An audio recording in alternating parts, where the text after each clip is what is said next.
Es muy cómodo establecer nuestra teología sobre la base de otro que estableció su teología haciendo un análisis del texto bíblico.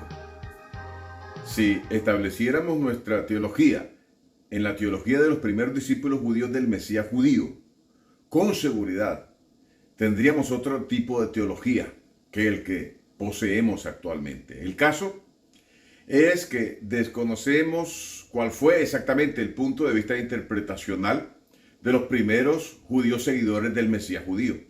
Lo único que podemos hacer es especular cómo ellos pensaban, y a partir del resultado de las 8.500 copias aproximadamente del griego, ni siquiera estábamos basados en lo que los documentos originales del griego dicen, sino en las copias, aunque sí sabemos que ellos, los discípulos, no eran griegos ni su idioma natal fue el griego. Eso todavía agrava más el asunto. Así que decimos que Dios tiene dos agendas proféticas, una para Israel y otra para la iglesia, y empezamos a construir nuestro argumento sobre la base escritural de las 8.500 copias del griego, ahora traducidos a otros idiomas, que fueron documentos manipulados por la Iglesia Católica Romana desde los siglos antes que usted y yo naciéramos.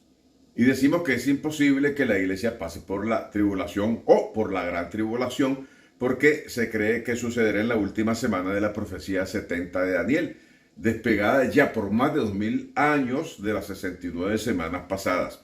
Una profecía controversial, por cierto, en cuanto al cumplimiento de las 70 semanas de años, que son 490 años que van desde el inicio de la orden de restaurar Jerusalén, después de la destrucción por mano del pueblo babilónico, hasta la aparición del Mesías de Dios, que es Yeshua el Mesías.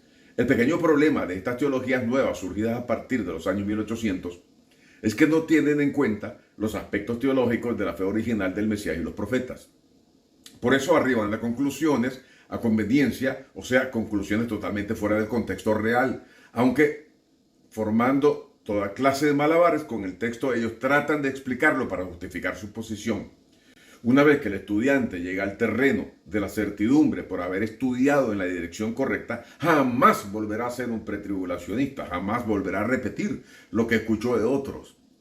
La iglesia dicen que es la niña de los ojos de Dios, tomando como referencia Zacarías capítulo 2 versículo 8, que dice: porque así dice Yahweh de los ejércitos, después de la gloria, Él me ha enviado a las naciones que os despojaron, porque que os toca a vosotros, toca a la niña de mis ojos. Encuentro este versículo 3 también del pacto de boda de Dios con Israel en los Salmos y también en Deuteronomio, solo 3, y ninguno en la escritura del Nuevo Pacto. O sea que es un texto sacado totalmente fuera del contexto, a menos que aceptemos la teología de Pablo, que dice que antes estábamos alejados de la ciudadanía de Israel, pero ahora, por la sangre del Mesías, hemos sido hechos cercanos, porque de dos pueblos hizo uno.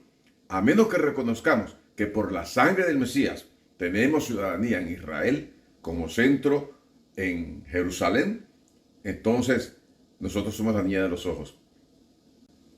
Entonces dicen, es que no comprendes la teología de Pablo, que tuvo una nueva revelación, que a él se le dio la revelación del evangelio, el misterio, que es unir a los gentiles y a los judíos.